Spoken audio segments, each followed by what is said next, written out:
Hey everyone, welcome back to the Gamers Hall. I'm Chris. And I'm Adam. And today we're going to be talking about Fizban's Treasury of Dragons. Yeah, this touches on the most iconic creature from Dungeons and Dragons, hence the last word there, dragons. This is good for players and DMs alike. Yep, so if dragons are your thing, then this is the book for you. We're going to delve into what the players get out of this book, what DMs get out of this book, and possibly how to flavor up your sessions. Yeah, this has got a lot of flavor potential, role-playing potential on all aspects. All right, so let's jump into it. Let's do it.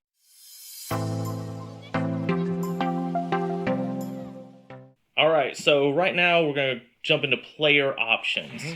And one of the first things is you get 3 new races of Dragonborn. You have your Chromatic Dragonborn, your Gem Dragonborn, and your Metallic Dragonborns. Yeah. And these don't necessarily have to replace the Dragonborn that's already in the player's handbook. So if you enjoy playing just the basic Dragonborn, that's fine. They all mix. In fact, you could play as the basic Dragonborn is a mixture of different Dragonborn from different bloodlines, and you've got your generic now. Right. But these are definitely spiced up a little bit. Now, we already did a video when they had published this in the Unearthed Arcana, and if you want to check that video out, just check in the link I'm going to have down below in the description, or I'll pop it up on the video as well. Mm-hmm. But now, these are the things that have changed from being published to the UA. So the breath weapon in the UA was 2d8 of damage, and they've changed that to now 1d10. And scaled it back a little bit. Yeah, and it scales up with level. So at 5th level, whatever the 5th, 11th, and 17th, you get an extra damage die. Yeah. The chromatic warding is the same. Gem flight's the same. The metallic extra breath weapon is the same, but now what they did change is that in the UA, you got all those at 3rd level. Mm-hmm. Now you get all these at 5th level. So that's the change. Which is a pretty good change, actually, because getting immunity to a trait or a particular damage type at 3rd level is actually pretty powerful.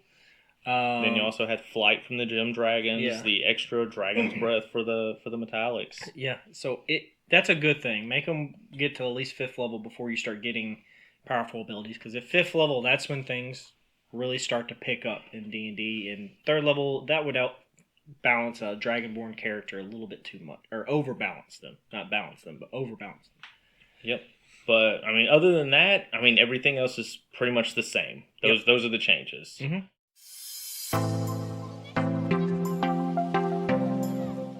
Alright, so now we're going to talk about the feats, and there are 3 feats. You have the Gift of the Chromatic Dragon, Gift of the Gem Dragon, and the Gift of the Metallic Dragon. Mm-hmm. These pretty much are almost the exact same as they were in the UA, except for the Gift of the... They named some of the abilities. So, for the Gift of the Chromatic Dragon, it's pretty much the exact same from the UA, except for now they call it Chromatic Infusion and Reactive Resistance. But it's the exact same as it was in the UA. Now, the Gem Dragon, the Gift of the Gem Dragon, you now have Telekinetic Reprisal. And the thing they changed about this is before it was a save or suck spell. So if the person saved, nothing happened. But now if you save, half damage. Yeah, which is good because you don't get this a lot. You can only use it once per. Oh, you can use it proficiency bonus. Proficiency bonus, and then it doesn't come back to your long rest. So that makes a difference because you're popping one of your reactions to do something. And if you're going to pick up a feat, you got limited uses of it. Yeah, if you're going to pick up a feat, it's got to do something. There can't be a time where your feat just kind of you want to get some bang for your buck. Yeah, it has to be useful on every session that you use it. Yes. Or else why did you take a feat instead of just getting +2 in a stat? Yeah. And the other thing is the Gift of the Metallic Dragon. You have the Draconic Healing. You have Protective Wings. Now with the Protective Wings, the thing is they changed is it's It used to be a D4 for the protection bonus, but now it's your proficiency bonus. So now you can guarantee what number it's going to be. Yeah, so instead of a 1 to 4, it's, hey, 2, 3, 4, or 5 at higher levels. Yeah. So or 6. Does it go up to 6? Yeah. Yeah. Oh, yeah. Up 17th, to 6. 17th level 6. 16th level 6. Can't remember. One of those. This is good. I mean, it's great because it's a shield that anybody can pick up effectively. It's a shield for other people. Works on one attack. One attack, but that's it's, sometimes you only need one nice. attack. Sometimes that's all you need, but you can use this reaction a number of times equal to your proficiency bonus. So it's a the shield spell effectively in its way it works, but you can use it multiple times without actually burning a resource. Yeah, and it's helpful to other people. Well, so, the shield spell works for the entire turn, whereas this works for just one attack, a singular attack. But yeah, it's like it. But now you can help the other person. Oh, so yeah, that's the great thing. The one instead of me the whole time, it's now a party help. So yeah, all I need to do, like this is going to be great for your paladins, right? I mean, any martial class. Yeah, fighter, paladin, ranger, monks, the ones that get up close and they expect somebody else to be around them, like their other monk friend or their rogue friend, somebody that's in here getting dirty with them.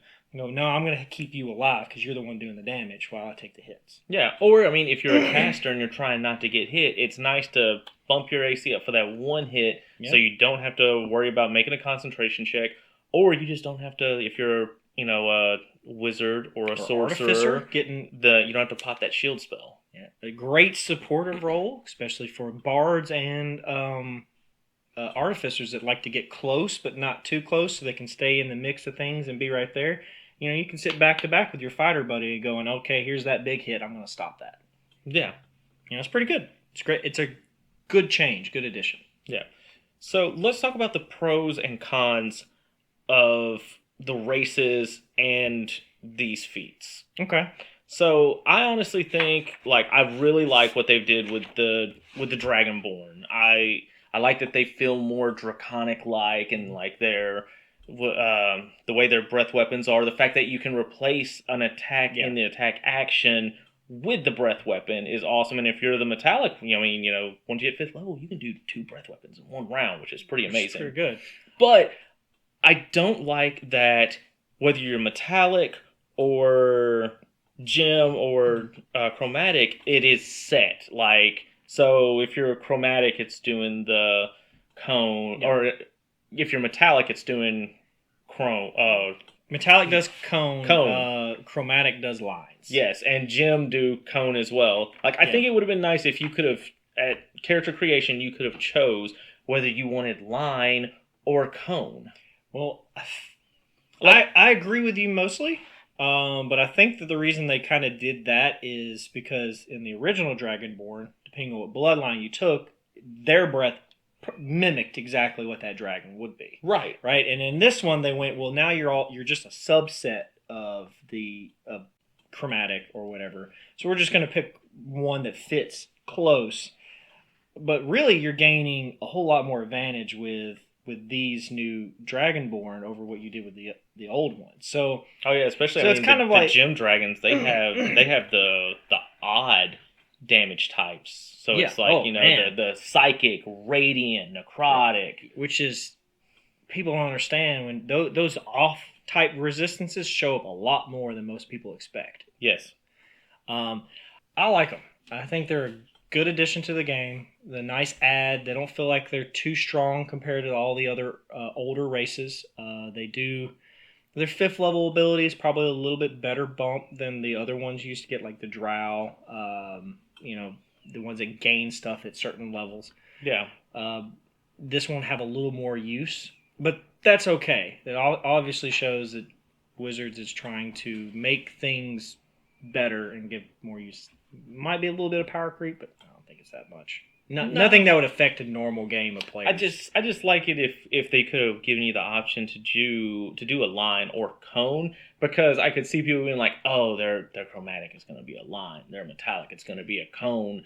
So I kind of like it where if you could have chosen. Well, maybe you can say, "Hey DM, I am a red dragonborn, and it doesn't make a whole lot of sense for me to shoot a Line. jet of flame. Can I shoot the cone so I'm more like my ancestors?" And most likely, I think most DMs will say yes. Yeah.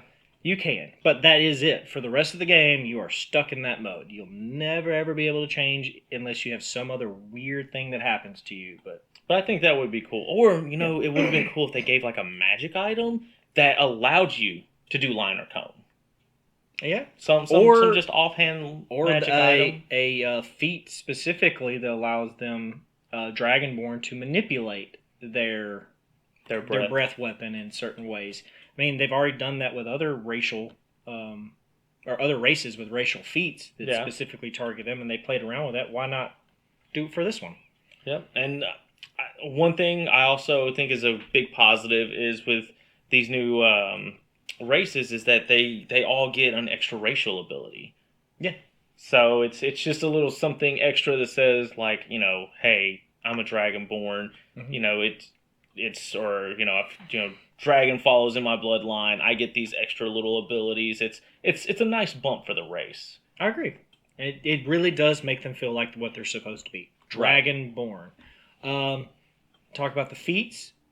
Feats are good addition, and they give you that little bit of, if you want to add a little draconic feel to another character, I think it does it well. Yeah, I think one positive about the feats is I like that there's no prerequisites. So you don't have to be a metallic, you don't have to be a chromatic, and you don't have to be a gem to pick up either of those feats. You can get them, and I mean, that could be interesting story or flavor for your character as how you got this or why you got it. And they didn't add like class prerequisites or stat prerequisites saying, maybe you had to have a higher con for them to pop up.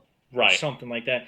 No, it's just it's cool. Like you manifested it some way, which also means that through roleplay, maybe through the game, at some point you have met a draconic dragon and or not obviously draconic dragon, a metallic dragon, and that metallic dragon has taken you under his wing, pun intended. And that has affected you. So at some point you say, you know what, my 4th level is going to be this feat right here because we've been taught by this dragon, and now I've manifested some of his abilities. Yeah. It's cool. Those are great additions, great feats. Yes. And really no cons. I don't see any downside to them, personally. I feel like there might be some people that say that the feats are a little underwhelming, but in my personal opinion, I don't feel that way. I mean, they all have 3 reactive abilities. They're all useful. And then they all 3 have kind of a static ability, like the psionic ones give you that bump to stats, which is always good. So get you to the next bump, and then chromatic gives you resistance, and the metallic gives you a cure wounds, which for people that play games with hard mode type DMs, having a random heal is very useful. Oh, yeah. Especially on a character that normally would not have a heal. It's very useful. Very useful. So, but yeah. I think if you like what we're talking about, and maybe you have some other ideas of how these could be used, go ahead and put it in the comments. Tell us what you think. Yeah. If you like the content we're putting out, don't forget to like, share, and subscribe. And hit that little bell on the bottom so you know when we post more. All right, until then, guys, keep having fun at your gaming table, and throw some more dragons in your campaign. And roll a nat 3. Dang it.